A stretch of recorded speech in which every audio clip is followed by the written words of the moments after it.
Të nderuar shikues, mirëmbrëma. Po i afrohemi shtatorit kur nxënësit zakonisht fillojnë mësimin me 1 shtator, bëhet fjalë për filloristët, nxënësit e shkollave të mesme dhe studentët e arsimit të lartë. Këtë vit, si pasojë e pandemisë, është jo e zakonshme, por edhe nuk dihet se kur dhe a mund të fillon mësimi klasik, ashtu si që kemi mësuar dhe kemi tradit, do të kemi një form të re apo vazhdim të mësimit online. Shumë pyetje gjatë kësaj jave janë diskutuar se çfarë do të ndodhë me arsimin dhe pikërisht kur nxënësit mund të kthehen në bankat shkollore. Për të diskutuar në këtë temë, sonte kam 2 musafir. Со нас вечера е господинот Јаким Неделков, председател на СОНК. Господин Неделков, во најавата кажав дека има многу прашања кои што треба да ги одговориме, ќе се потрудиме во текот на емисијата. Главното прашање е кога учениците се враќаат во училиште.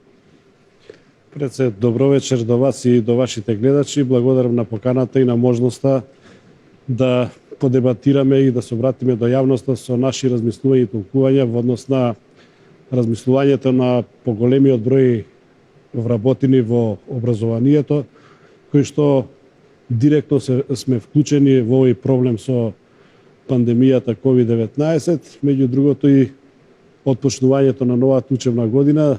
Ние сме директни практичари кои што треба да го спроведеме образовниот процес. За жал, ние како синдикат не сме тие кои што можеме да кажеме кога ќе отпочне новата учебна година и како ќе отпочне новата учебна година. Ние како синдикат во овој момент само ги следиме состојбите и даваме своји забелешки во однос на тоа какви препораки ќе излезат во јавноста, какви предлози ќе излезат во јавноста од надлежните органи. Инаку со жалење можам да кажам дека ние како релевантен представник на наставниците, односно на вработените во училиштата, не сме вклучени во комисија или работна група или можеби како организација која што би дале совет како најлесно да се спроведат препораките на Министерството за здравство, односно на Министерството за образование. Сепак застапувате над 30.000 члена има вашиот синдикат. Ќе разговараме и за тој дел. Би сакал да го најавам наредниот гостин кој што ни се придружува преку платформата Skype. Добродојдете во Еуклик, господин Драги Змијанац од првата детска амбасада Меджаши. Добро ве најдов. Вечера разговараме за новата школска година. Господине Змијанац, вие имате едно истражување. Би сакал како воведаве да чуеме кои се резултатите од вашето истражување. Пред да го најавам истражувањето и резултатите, сакам да изразам моје лично незадоволство од неприсуството на министерот за образование и заменичката за образование, затоа што граѓаните и родителите пред се очекуваат да бидат присутни денеска на оваа дебата, да го слушнеме нивното мислење и став. Ние ги артикулираме нивните ставови, размислувања и очекувања. Јас ќе ги пренесам, но подобро ќе беше да може да слушнеме и одговори директно од нивна страна. Ќе ве прекинам. Покана имаше до министерот, до заменичката или до представник од Министерството за образование и наука. До денеска не успеавме да добиеме позитивен одговор за присуство. Ни беше кажано од Министерството дека се уште нема дефинитивна одлука за тоа како и што ќе следи во септември, но затоа ќе збориме во текот на вечерашната дебата. Поверите, господин Змијанац. Јас ве разбирам пасно, тоа ќе кажам, тешко е граѓаните да го добијат ставот и мислењето, а веќе сме на 20 дена пред новата учебна година.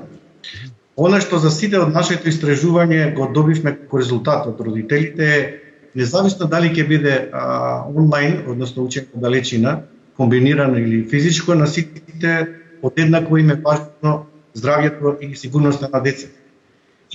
И тука е главниот проблем, односно започнување на новата учебна година.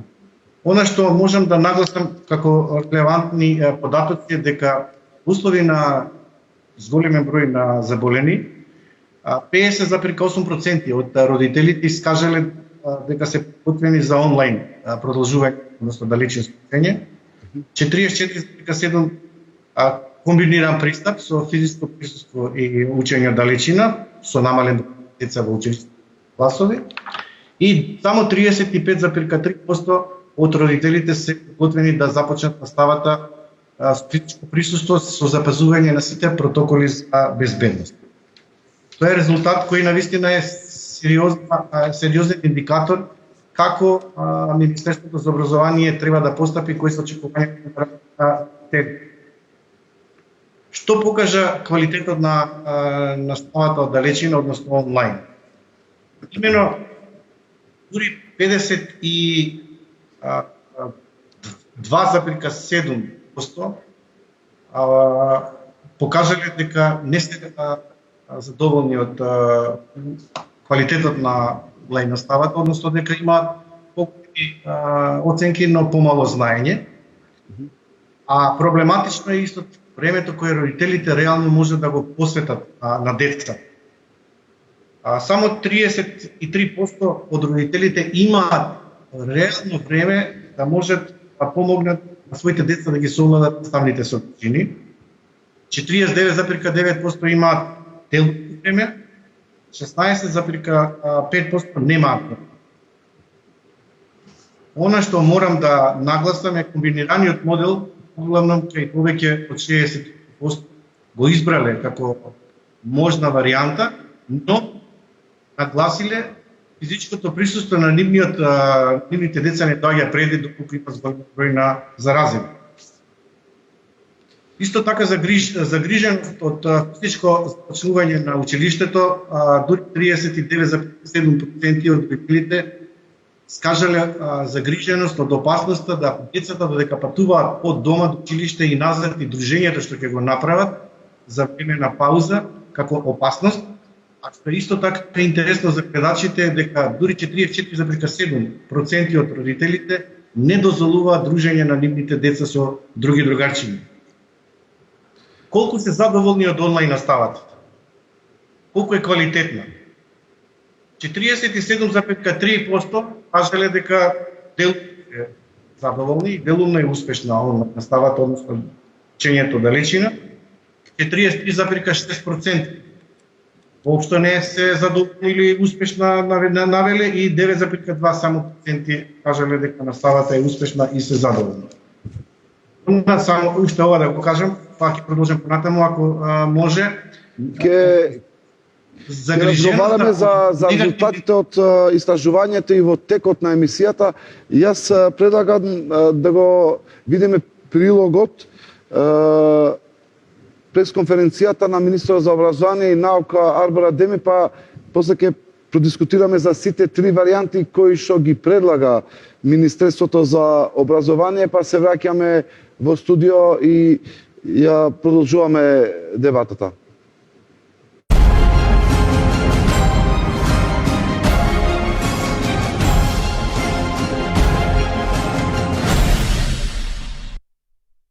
И по неколките средби на Министерството за образование и наука и здравствените експерти се уште нема конечна одлука за старт на новата учебна година. Судбината на учениците од прво одделение и повторното отворање на училиштата зависи од епидемиолошката состојба со COVID-19, како и од формирањето на собранието. Ако има влошување на состојбата со коронавирус и ако немаме функционално собрание, тогаш може да дојде до пролонгирање на учебната година, изјави министерот за образование и наука Арбер Адеми, без да прецизира колку би траело задоцнувањето.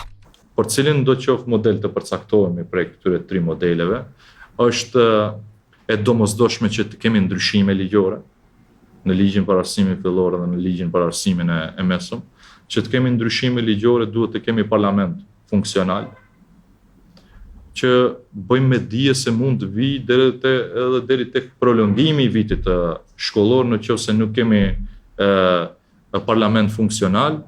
Po mund kemi edhe prolongim të vitit shkollor nëse kemi përkeqësim të gjendjes epidemiologjike. Првиот човек на МОН вели дека е за учениците да се вратат во школските клупи, но како што тврди, тоа не зависи од него. Gjithmonë ku ka një numër më të vogël të nxënësve në për klasa, do të mund të organizohet një model i tillë, ndërsa në shkollat të cilët kemi një numër më të madh të nxënësve, më tepër se 20, dhe ku distanca fizike prej se 5 metro nuk mund të sigurohet, atëherë nxënësit në një klasë do të ndahen në grupe më të vogla dhe se do të organizohet mësimi o në më tepër ndrrime o njëra prej grupeve do të ndjek mësimin me pjesëmarrje fizike, derisa grupi tjetër brenda një jave do të ndjek mësimin online në kohë reale, ku do të emetohet nëpërmjet mjeteve bashkëore të komunikimit elektronik të gjitha leksionet e mësimdhënësve. Универзитетскиот професор Башким Зибери ги обвини образовните институции поради тоа што 3 недели пред почетокот на учебната година се уште не ги дефинирале протоколите. Definitivisht më thonë nga pikpamja ime, ne jemi veç shumë vonë në shumë aspekte realisht. Jo vetëm në aspektin e organizimit të procesit mësimor në për shkolla fillore të mesme edhe në universitet, po dhe në aspektin e përgatitjes paraprake për të pasur një vit shkollor të suksesshëm. Адеми вели дека се разгледуваат трите модели за одржување настава. Првиот модел со физичко присуство, вториот преку онлайн платформи, а третиот модел комбинирана настава.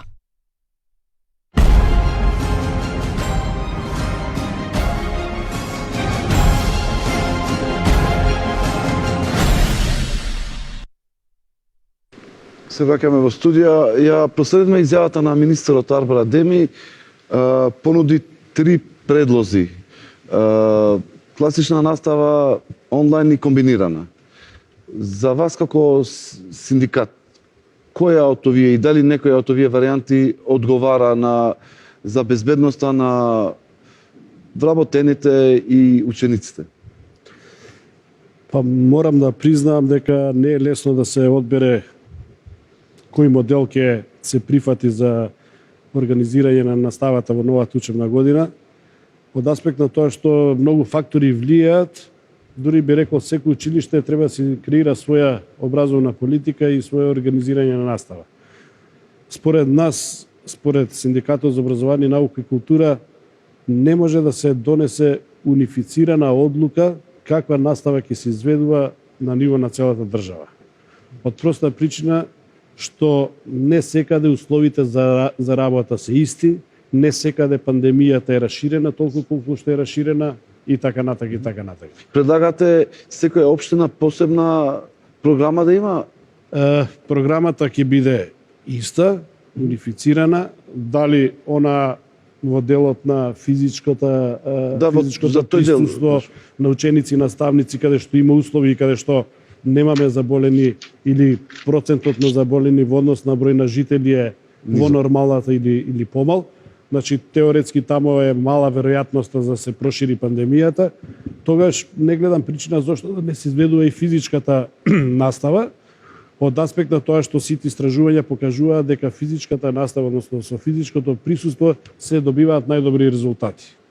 Меѓутоа, секаде онамо каде што постои опасност за проширување на пандемијата, факт е дека физичката настава би било погрешен чекор, погрешен модел, би требало да се примени некој друг модел од понудените два, дали е тоа комбинираната настава или онлайн наставата. Значи, тоа, се извинувам, беше понудено и во протоколите од Министерството за образование до училиштата, практично преку локалните самоуправи како основачи на училиштата, преку училиштата, нивните училишни одбори, одбори на родители, одбори представници на наставниците, практично треба да донесат заедничко решение кој вид на настава ќе се одбори. Вие рековте во почеток дека не сте консултирани, никој не ве контактирал за мислење, како планирате вашите ставови да ги пренесете, ќе ги доставите до Министерството за образование и наука?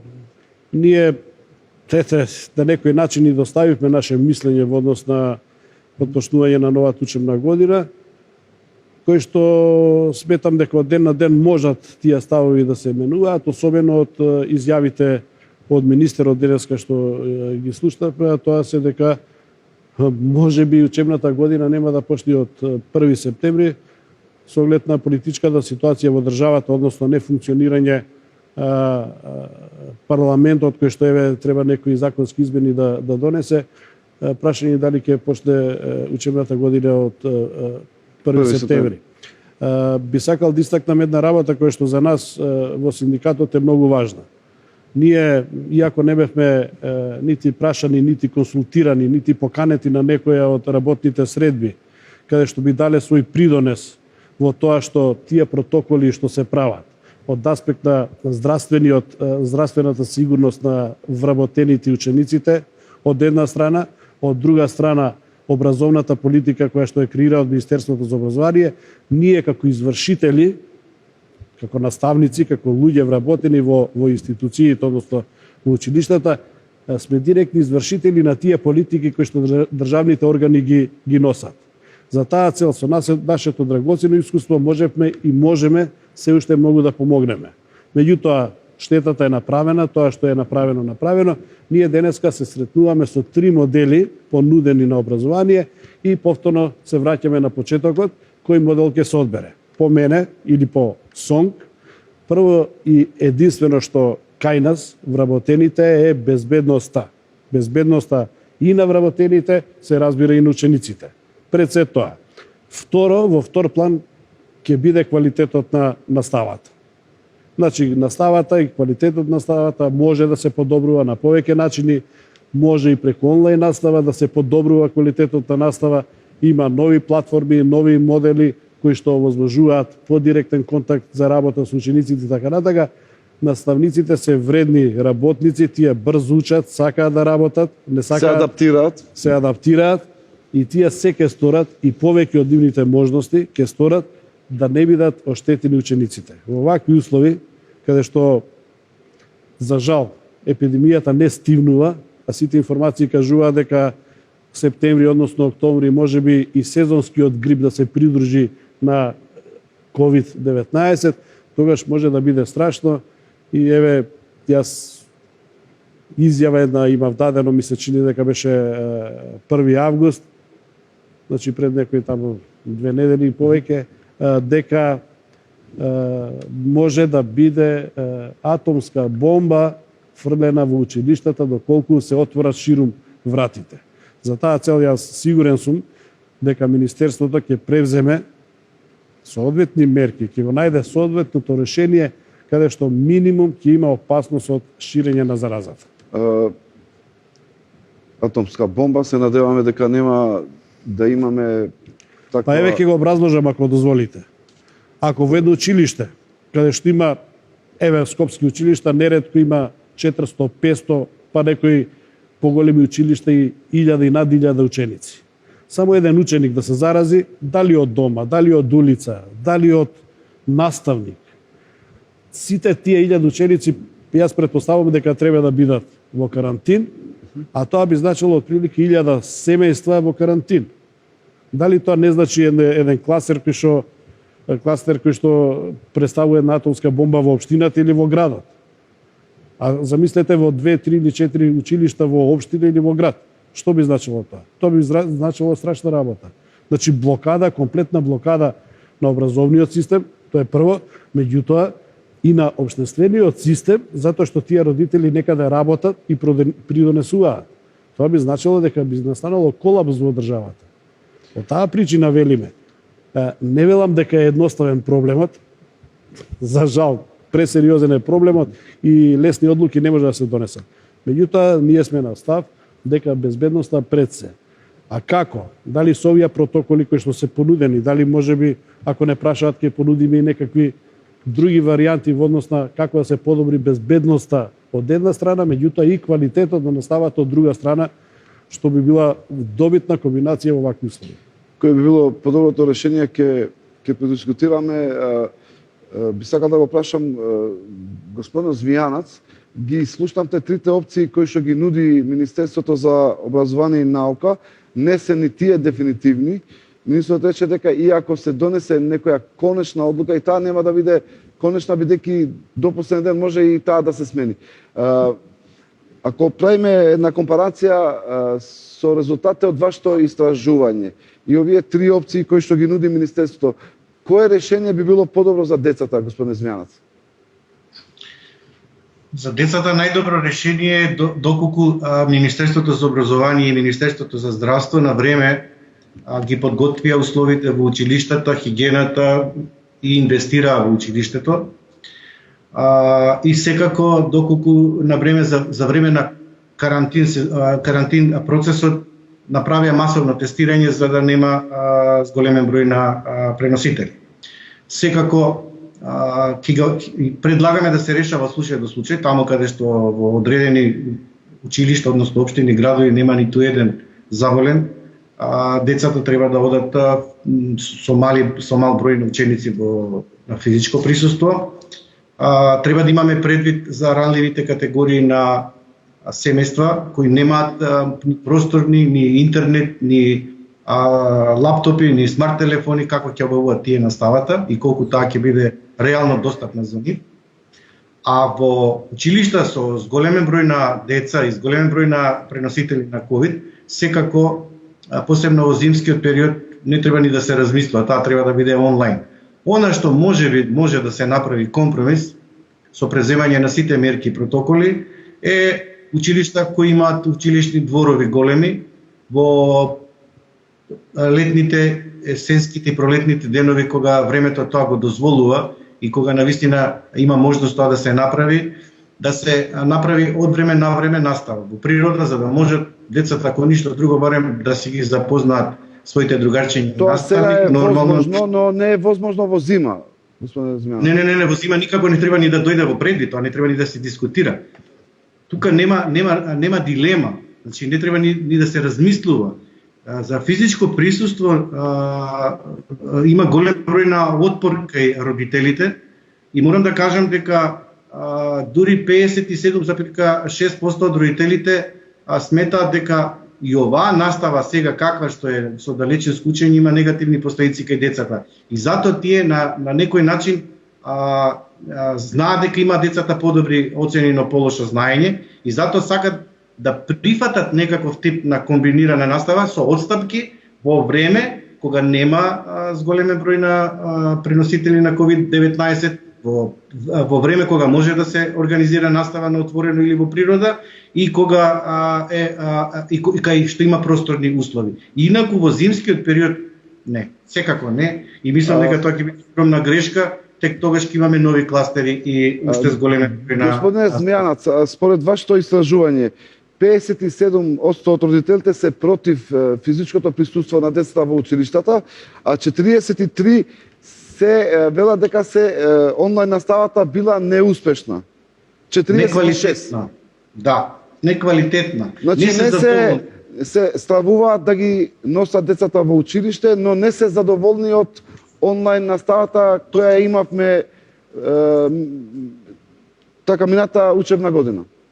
Добар заклучок направивте. Тоа значи дека требало на време да се размислува за квалитетна онлайн настава или далечинска настава, каде што ќе може да ја пренесат сите возрастни генерации наставници на децата наставата и таа да биде реално изводлива, значи не да бидат родителите дополнително ангажирани или пак да не се свати толку сериозно пристапот на онлайн наставата кон стекнување на нови знаења и вештини, туку да се посвети соодветно време, внимание и таа да биде на повисоко и поквалитетно ниво.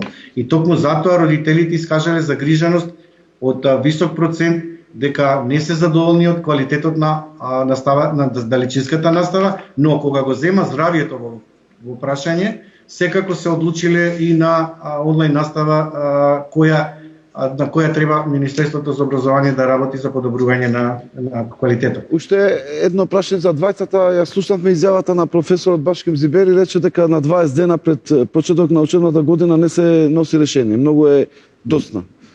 Кој е вашиот коментар на двајцата?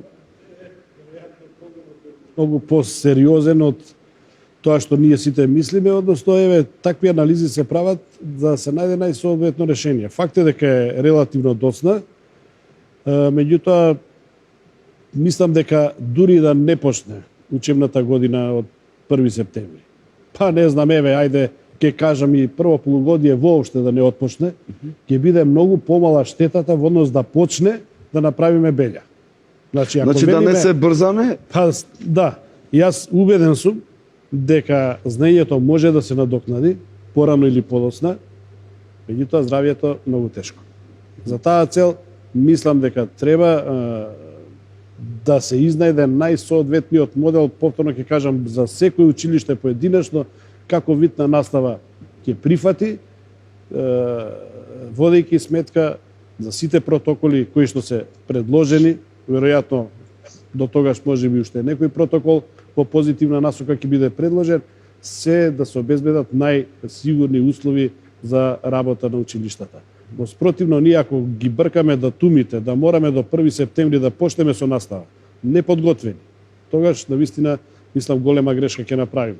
Особено што еве се почесто се шпекулира, би рекол шпекулира за онлайн наставата, каде што имам информации дека веќе од понеделник училиштата ќе почнат со едукација на наставниците за така наречена онлайн настава, каде што еве на некој начин ќе имаме и дополнително време за обука на наставниците кои што поуспешно ќе да, беа неподготвени почетокот на март, кога се донесе одлуката за онлайн настава, не по нивна вина, не сите беа подготвени за таков вид на настава. Да. Бидејќи се создава и една, да кажеме, приватноста во семејствата се малку се уништи. Докажено и на наставниците и на учениците. Сите истражувања кажуваат дека класичната, стандардната настава носи многу подобри резултати. Меѓутоа, во ваква ситуација ние не смееме да приоритет ни биде квалитетот на наставата. Сепак безбедноста мора да биде. За таа цел, јас сум убеден со сите протоколи што се прават, со сите предлози за евентуално онлайн настава, ако се прифати или комбинирана настава, дека со нови платформи кои што се предвидуваат, дека ќе се подобри и квалитетот на наставата. Меѓутоа, тука има и други фактори кои што кажуваат дека онлайн наставата во дадени училишта, во дадени општини, во дадени градови е скоро и невозможно да се изведува од технички карактер. Потоа, дали учениците имаат можност да пратат онлайн настава, дали имаат просторни можности, исто така, ако во едно семејство имаат 2, 3, 4 деца, односно ученици, во исто време, ако тие држат настава, значи толку и апарати ќе им бидат потребни. 4 компјутери. Компјутери, паметни телефони, толку и простории ќе им треба. Во една просторија не можат 2 или 3 деца, односно ученици, од дома да следат настава. Значи имаме сложена ситуација, имаме ситуација кај што немаме интернет и така натака. Јас сум убеден дека и Министерството ги знае овие работи, ова не е ништо ново. Убеден сум дека и почнаа постапка за обезбедување на технички средства на ученици кои што немаат услови. Меѓутоа, сето тоа бара време, бара процедура, бара можеби тендерска постапка и така натака и така натака. Така да нема соломонско решение во оваа ситуација. Секое решение и Да, секоја одлука ќе биде со огромна одговорност. Ме изненади малку две различни анкети, различни резултати. Слушнавме од министерот нивните истражувања, не само нивните, на меѓународните фактори кои што се занимаваат со оваа проблематика, велат дека огромен број на родители се изјасниле дека сакаат да нивните деца одат во училиште и да се изведува така наречена настава со физичко присуство. Од друга страна, господинот Змијанац има истражување. Јас сакам да се вклучам. Ако може, правото на живот. Значи, спротивставени истражување има. Нема избор. Правото на образование има избор. Значи, правото на живот нема избор во пандемија. Не само да ви докажем. Правото на живот во пандемија нема избор. Значи, децата пред и родителите очекуваат од нас сигурност, здравје, од број 1, без разлика на се. За право на образование имат модалитети. Можеме тоа да го регулираме од случај до случај, од училиште до училиште, од општина до општина, од град до град. И тоа може на индивидуална специфична основа да го решаваме. Значи нема унифициран модел. таму каде што може да се изведува физичко присуство, каде што нема ниту еден заболен, каде што имаме ранливи категории на семејства, каде што може и реално да се изведува со проветрување, со почитување на сите протоколи, реално физички наставата, зошто да не. Но замислете вие во училишта како Лазо Ангеловски, Лазо Треповски или Љубен Лап, или да не ги набројувам, како ќе изведувате наставата со сите можни протоколи и мерки во смени и со скратен број на време траење и часови, а да не ги доведете децата во опасност. Затоа нагласив, родителите се подготвени, знаат какви последици децата трпат од онлайн наставата, на нивниот психофизички раст и развој, дека тој виртуелен свет сепак не е реален од аспект на дружење, социализација. Може би ќе научат, но не може да го доживеат вистинското училиште во таа форма како што класичната настава постоела. Но повторно ќе кажам, има огромни училишни дворови, има добри, топли временски услови кога можат, ако ништо друго, на отворено. Еве ние организиравме пресконференција на отворено, сме организирали неколку работилници на отворено, со растојание, со почитување, со маски, додека еден зборува, сите други имаат маски и така натаму. И вие сметајте на тоа дека и маските може штетно да влијат подолго време децата докато ги носат. Тоа би беше и прашањето хипотетички, дали е возможно едно дете, иако ќе бидат пример скратени часовите, дали едно дете може да учи да се концентрира со маска 30 минути? Не е само концентрацијата, имате недостаток на кислород, значи прво колку ќе се почитуваат тие мерки и второ колку може детето реално да издржи, какви последици здравствени има од носењето на маска подолго време. Ја затоа ви велам, таков на физичко присуство на настава што се заговара, верувајте дека има исто така многу негативни последици и пандемијата може да ја покоси, да не покоси од октомври, ноември натаму, така да не може тогашни Министерството за здравство дури и со карантин не ќе може да не ги регулира релациите и односите. Време е одамна, уште пред 3-4 месеци, државата во Македонија да се направеше план во кој ќе може согласно специфичните услови да се следи состојбата и да се интервенира од ден за ден. Повторно ќе нагласам, не можете вие во Певчево да организирате онлайн настава, односно далечинско учење ако нема ниту еден преносител на COVID-19. Како што се Струга, да кажеме Скопје, Гостивар, Тетово, таму или Куманово, таму каде што има зголемен број, посебно во училиште од 1000-1500, вие морате да бирате комбиниран пристап или да преферирате во зимскиот период повеќе далечинско учење. Немате избор. Дали би било, да речеме, прифатливо решение за вас, ве прашуваме и двајцата, секое училиште да има можност, право да одлучува, пошто имаме деца, имаме училишта со 30 ученици, имаме училишта со 1500. Не можеме да донесеме можеби една единствена одлука за сите. Знаете што тука имате повеќе фактори. Едно е согласноста на родителот. Друго е колку детето било прашано и е спремно за таков тип да ги почитува мерките и протоколите. Трето е комисијата за заразни болести да точно ја следи и утврдува на дневна основа состојбата. И четврто, Министерството од случај до случај да ги решава индивидуалните училишта и не може да направи унифициран модел. Значи мора да оди селективно, специфично, да ги анкетира, да ги следи состојбите и така да наложува, односно да предлага. Ако родителот не е подготвен да го пушти детето во училиште при ризик да пренос од COVID-19, вие не можете да го санкционирате и да го принудите на родител за право на образование, ако правото на живот му е приоритет. Министрот рече дека во секоја опција треба измена на закон за основно и средно образование. Како го коментирате тоа? Па факт е дека со закон е регулирано времетраење на часови, работа во смени и други работи кои што се битни за изведување на воспитно-образовниот процес. Во вонредни услови, со вонредни мерки треба тоа да се регулира. Значи во закон немало решенија за вакви вонредни состојби како што се пандемии, епидемии? Не, има само еден член од законот кај што вели дека наставната година може да се верифицира со 100 наставни денови. Значи редовно е стои 60, може со 100 наставни денови да се верифицира, така да само тој дел е во вонредни услови. Меѓутоа како, на кој начин не. Подзаконски акти нема, сега треба се донесат или измени и дополнување на законот или подзаконски акт. А немаме собрание функционално? Сега немаме собрание.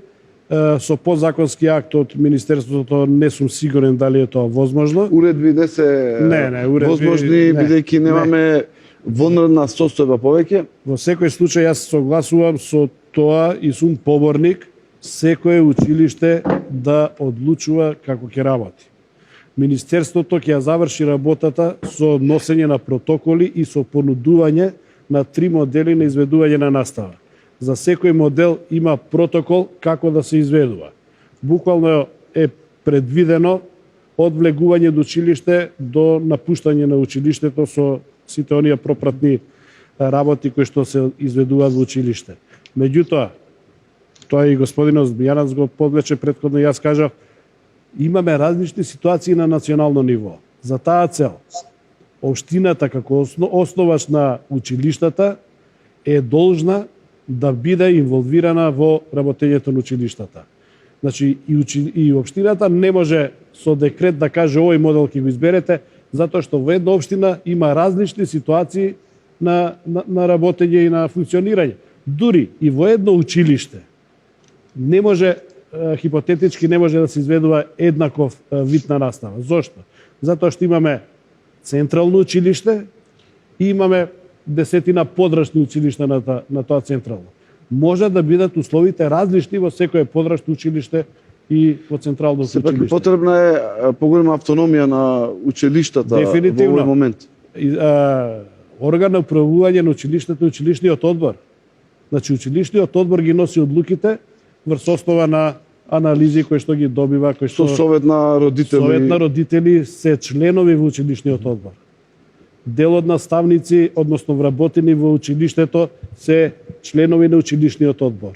Значи, од Министерството имаме представник, од локалната самоуправа имаме представник, од родителите, од училиштето. Сите тие фактори треба да донесат најсоодветно решение како училиштето ќе функционира. Тоа е по мене најсоодветниот одговор или решение, со што помали штети да се излезе од оваа ситуација. За тоа дека колку е алармантна состојбата, изјава даде и генералниот секретар на Обединетите нации Гутереш. Би сакал да ја следиме неговата изјава, па да продолжиме, ќе споредуваме ситуации кај нас во соседството и пошироко.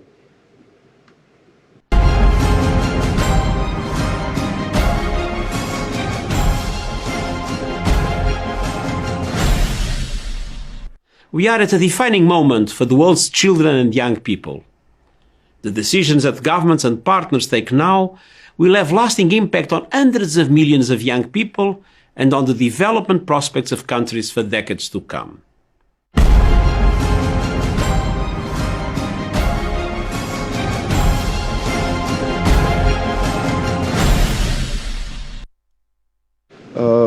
Во неговата изјава генералниот секретар Гутереш повикува на стравот губење на човечкиот потенцијал. Ако не продолжи наставата, според него во 160 држави во моментот не се одржува настава. Не сметам дека во Македонија не се изведува настава или не се изведуваше настава. Ние бевме затекнати од 11 март па до 10 јуни преку ноќ наставниците, а подоцна Министерството за образование понудија начин како да се изведува наставата. Значи ниту единствен ден во Македонија немаше прекина настава, иако учениците и наставниците беа ослободени и беа пуштени дома. Меѓутоа тоа не значеше и не значи дека настава немаше. И тоа како се работеше, и тоа како повеќе часови дневно наставниците работеа, се разбира и учениците во домашни услови, покрај учениците и родителите, во таква, би рекол, импровизирана настава, ние наставниците вложивме максимум од своите капацитети, од своето знаење и умење, да го пренесеме, да го пренесеме знаењето врз учениците. Од таа причина јас себе ќе подлечам дека кој и да го одбереме како модел за понатака, за да продолжи новата учебна година, тоа ќе биде сепак образование, сепак едукација и не сметам дека децата не посетуваат настава. Може да направиме една споредба како е кај нас. Кај нас имаме 3 понудени решенија можни. Како е во регионот? Ние имаме блиски контакти со сите бивши југословенски републики и другите држави кои што се околу Македонија, вклучувајќи ги Албанија, Косово, Бугарија. За жал со Грција, со Синдикатот за Грција немаме релации за да видиме какви се искуствата односи со такви. Меѓутоа, најголемиот дел од државите кои што ги споменав претходно, почнувајќи од Словенија па завршувајќи до Бугарија и Албанија, се уште се во исчекување кој модел ќе се одбере. Значи исто се во игра 3 модели, мислам дека ова дури Словенија иде понапред, има 4 модели кои што се сите слични на нашиве предложени 3 модели и мислам дека има некаква корелација помеѓу сите држави во тоа што да одберат и какви протоколи да носат. Како да чекаат од другите кои чекаат може ќе ги би не преземат? чекаат, меѓутоа мислам дека се договараат и се во блиска релација владите на сите држави кои модели се најсоодветни за вакви услови. Еве Словенија ви реков 4 модели имаат предложено и Кој е четвртиот модел ако може да во едно училиште комбинирана настава. Значи некои да одат онлайн настава, некои со физичко присуство на наставници и ученици, значи во самото училиште. Она што и го споменав, постојат можности во едно училиште и различни модели да се одберат. Така да и еве Словенија оди до тамо. Хрватска притиска да повеќе се користи традиционалниот начин на образование, меѓутоа сепак и тамо се уште не е завршено. Србија се и Босна и Херцеговина и Црна Гора се исто како и ние. Значи до последно не знаат се дека комисијата даде препораки на министерството, па влада да одлучи така натака. Слично и со Бугарија и Албанија и Косово. Значи ситуацијата е многу слична. Па тешка одлука дефинитивно. Господине Змијанац, би ве прашал и вас ако може да направиме една споредба како е кај нас и во земјите во регионот и пошироко. Како и да сите тие кои ја преферираат онлайн наставата или далечинското учење принудно поради COVID-19, забележуваат негативни промени по психифичкиот развој кај децата, осаменост, отуѓеност, депресија. Секако тука недостига воспитната компонента, бидејќи образованието не е само образование, туку ни потребна е и воспитната компонента која многу тешко може да се изведува преку далечинско учење. Недостига физичкиот контакт на психосоцијално-педагошките служби во непосредна работа со децата. И тоа исто така е забелешка која тешко може преку далечинска настава да се регулира, освен ако се изнедат други форми, каде што овие служби дополнително ќе пристапат до децата и ќе можат да работат со децата на комуникација, разговори, неформални начини на дружење и така натаму, повторно преку платформите, но да бидат во непосреден контакт со децата, за да може децата да им се доверат што се случува со нив. Затоа што не можеме ние сега од родителите да очекуваме да бидат и родители, и воспитувачи, и наставници во исто време, а од друга страна треба да бидеме свесни дека многу наставници воедно се и родители и ним им треба поддршка. Исто така да сега во оваа ситуација мислам дека на сите нам ни треба поддршка и треба да бидеме сериозно исправени пред овој предизвик. Се надевам дека ова пандемија ќе помине и дека ќе се применува понатаму класичниот модел, се разбира ќе научиме сите како да ги користиме современите комуникацијски системи и тоа би требало да ни помогне, можеби и да биде една од алтернативите за понатамошно учење, но не и единствена. Класичната настава е најдобра опција и посакувана од сите. Во случај да има комбинирана настава, најверојатно ќе има некаква комбинирана настава, што ако еден родител се спротистави и нема да сака да го носи детето во училиште, дали би имало, да речеме, санкции? Па тоа е практично и значи комбинирана настава. Секој родител обврзно ќе се изјасни неговото дете каква настава ќе поседува. За таа цел велиме и комбинирана настава. Ако сака со физичко присуство, ќе му се обезбеди физичко присуство, ако сака онлайн, ќе му се обезбеди онлайн. Во секој случај детето нема да биде скратено со на уставно загарантирано право за образование, меѓутоа, од друга страна, да не заборавиме дека е загарантирано уставно право, има право на здравје.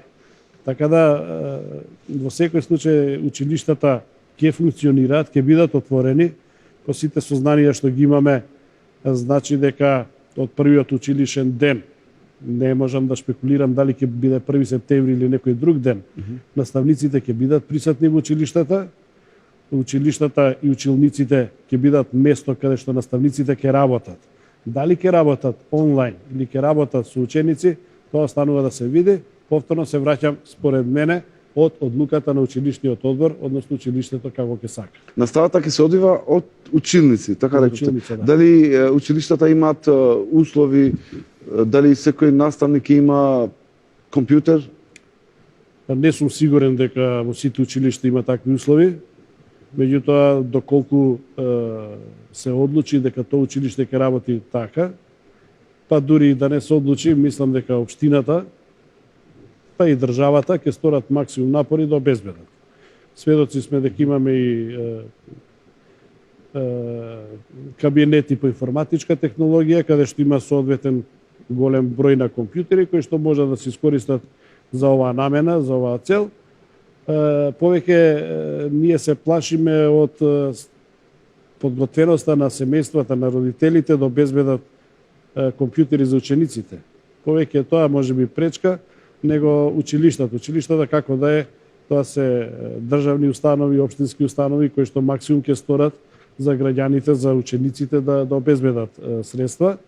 Меѓутоа, еве, ако државата и општината обезбедат средства за учениците, тогаш мислам дека надвор од сите други недостатоци од што еве и господинот Змијанат спомена околу социјализација, околу психолошкото расстройство на деца и така натака, тоа психолозите и педагозите многу добро можат да го објаснат што значи детето дома пред компјутер, а што значи социјализација во училишниот двор, во училиште и така натака. Значи тоа се две различни работи кои што не се споредуваат и јасно ни е на сите. Меѓутоа, рековме, од целата ваква ситуација мораме да излеземе со минимум штета. Сега штета ќе има, дали ќе биде тоа квалитет или па здравје, ајде да одбереме што. Сепак родителите се тие кои што ќе одлучат, а ние од страна можеме само да кажуваме како треба, освен тоа што еве ние како наставници мораме да бидеме инволвирани во спроведување на тој процес. Значи за таа цел и еве користиме вакви прилики во медиумите да го кажеме нашето мислење. Меѓу другото и наставниците се и сите вработени во училиштето си тоа како изложени на ризикот од ковид, па преку нив може и до учениците да дојде. За таа цел има и по протокол како ќе се обезбеди контрола на ученици, на вработени со мерење на телесна температура при влез и така натака. Ова прилика би сакал да истакнам едно размислување на дел од нашите колеги членови во синдикатот кои што предлагаат во овој период, затоа што сите показатели кажуваат дека веќе нема да биде исто како што било и дека животот и работата ќе се одвива поинаку него што беше до вчера. За таа цел може би е ова добра прилика властите да размислат за предвремено пензионирање на повозрастна категорија на вработени. Нема да шпекулирам со години. Кога, како би било тоа? Па со соодветно законско решение каде што ќе се дозволи со пензионирање на вработените, повторно ќе кажам, нема да кажам од колку години. Таа по ризична група на Така е, таа по ризична група, работници. затоа што навистина еден наставник да биде заразен, а е ризична категорија, може од дома, може од автобус доаѓајќи на работа, може од било каде, да биде заразен. Тоа ќе значи прво за него и семејството лошо, многу, меѓутоа и за учениците, бидејќи се подложни, имунитетот кај повозрастните, знаете, е понамален и многу полесно може да се зарази. Од таа причина, велам, можеби е добро властите во овој период да размислат што би значило тоа за здравието на граѓаните, на вработените, да им се дозволи да се пензионираат со, не знам, на 60 неколку години понапред. Господине Змијанац, какви првачиња ќе имаме оваа година? Дали они се свесни што се случува за новите мерки? Дали едно прваче знае што е протокол за заштита од вирус? Што е вирус? Па за првачињата секако ќе биде најтешко и за родителите кои имаат првачиња, затоа што тоа чувство што го имале генерации пред тоа нема да го доживеат на тој начин како што претходно сите ние кои сме биле со класична настава во присуство на првиот училишен час со нашата учителка или наставник со своите другарчиња ќе биде доведено во прашање, а децата секако е многу тешко да ги држиме по таква пресија со носење на маски толку долго. Така да, повторно ќе кажам, има алтернативна форма, барем првиот училишен час да се изведе во двор на отворено и тоа да биде навистина едно запознавање со своите другарчиња и секогаш кога ќе може да се изведе таков тип на настава, јас предпочитам дека тоа е најдобро, никако во затворени простории, се додека имаме висок број процент на заболени и починати. И она што сакам да нагласам, бидејќи емисијата веќе доаѓа при крај, независно дали ќе имаме далечинско учење или физичко, комбинирано, квалитетот на образование мора да биде приоритет ако веќе се одлучиме да ги пуштиме децата во училиште под секако безбедносни норми и протоколи кои родителите ќе ја следат и ќе се согласат по такви услови да одат ако навистина нема ниту еден заболен во нивната општина. И она што исто така е многу интересно, ако веќе се намали бројот на ученици во класовите, конечно ќе имаме квалитетно образование, нешто што порано можеше да се сонува, да имаме училница со 10 до 15 деца на 2-2,5 метри растојание, која навистина ќе биде запрепастувачки за нашиот воспитно образовен систем. Благодарам многу. За крај би сакал да искоментирам ова последното. Тоа би било одлично за квалитетот на наставата со помалку број ученици. Би било одлично, меѓутоа не смееме да заборавиме и фондот на часови на наставници. Ако една паралелка се дели на две групи, практично се дуплираат и часовите кои што наставниците ги одржуваат.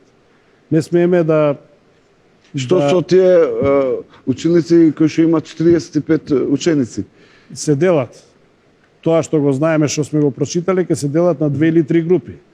Сега хипотетички, еден наставник кој држал час во тоа оделение со 40-45 ученици, што е далеку над законската норма, сега тоа оделение ќе биде поделено на 3 групи по 12, односно 4 групи по 12 ученици или 11. Тоа значи дека еден наставник кој што предавал математика, сега ќе има помножено со 4 часа. Ние сега во таква ситуација можеме да се доведеме со недостаток на наставнички кадар. Тоа би значило дека државата ќе ја чини соодветно. Ако така се организира наставата, ако се делат паралелките на 2-3 групи, тогаш еден наставник вместо 20 часа ќе има 40 или 60 часа, ако веќе по 3 се делат. Во тој правец мораме да размислуваме и на тоа дека ќе мора да се обезбеди нов кадар, дополнителен кадар.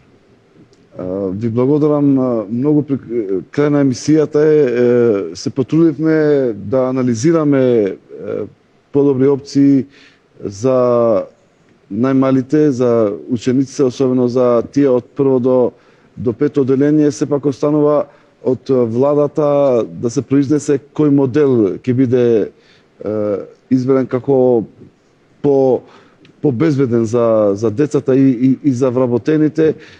Очекуваме и наредниве недели да следиме состојбата со пандемијата и се надеваме дека сепак ќе имаме безбедност во наставата, како ќе имаме здравето е на прво место, Така. па потоа и се друго што следува за децата, образование.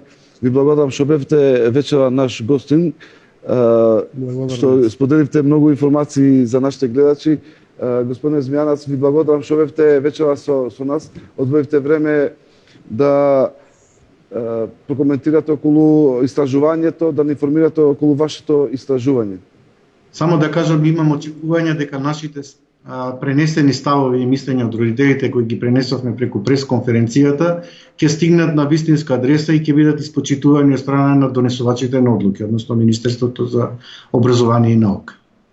Благодарам. Во секој случај ви благодарам на остапениот простор. Се надевам дека тие мерки кои што ќе предложи владата ќе треба да се спроведат во училиштата, дека училиштата со родителите заедно ќе донесат вистинско решение како да функционира училиштето. Благодарам. Уште еднаш да се јува тендеруваше кој се фандет првамендем, тентувам та јапим само што ми информата ред па сај се сидот авион вити школор со дуета филој пас мпак се дујав. Мене сонта на студија иште Јаким Неделков, кретари синдиката Сарсими, драги Змијанац га амбасада пара фамијеве меѓаши и фандет прваменден шивемите премта на Ашмен оро 29 минута.